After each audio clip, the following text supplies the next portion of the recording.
প্রথমবারের মতো বিপিএল খেলতে গতকাল শুক্রবার রাতে বাংলাদেশে এসেছেন পাকিস্তানি পেসার তারকা শাহিন আফ্রিদি।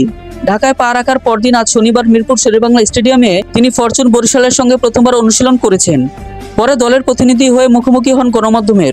এ সময় বাংলাদেশি পেসারদের প্রশংসায় ভাসিয়েছেন শাহিন।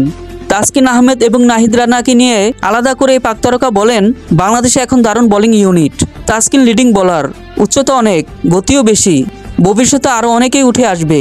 লাল বলের টেস্ট ক্রিকেটও খেলবে তারা। লাল বলের ক্রিকেট যত খেলবেন তত উন্নতি করবেন। বিপিএল খেলতে বিদেশি ক্রিকেটাররা আসলেও বাংলাদেশিরা এখানে বড় তারকা বলে মন্তব্য করেন শাহিন আফ্রিদি। সত্যি বলতে আমি সবচেয়ে বড় তারকা নই, অনেক বাংলাদেশি খেলোয়াড় আছে, তারাই এখানে অনেক বড় তারকা। তামিম ইকবাল আছে, গোটা জাতীয় দলই আছে বরিশালে। আমি দলের সাধারণ একজন খেলোয়াড়, পারফর্ম করে দলকে জেতানোই আমার লক্ষ্য। বিপিএলে মানিয়ে নেওয়ার ব্যাপারেও আশাবাদী বাঁহাতি এই পেসার।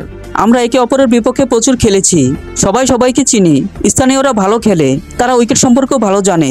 এবার আমি অনেক ভালো কিছু শিখব, যা ভবিষ্যতে বাংলাদেশে এলে কাজে লাগবে। আগামী সোমবার 30 ডিসেম্বর পর্দা উঠবে বিপিএলের একাদশ আসরের, যেখানে তামিম শাহিনদের দল ফরচুন বরিশাল দুর্বার রাজশাহীর বিপক্ষে উদ্বোধনী ম্যাচে এই আসরের যাত্রা শুরু করবে।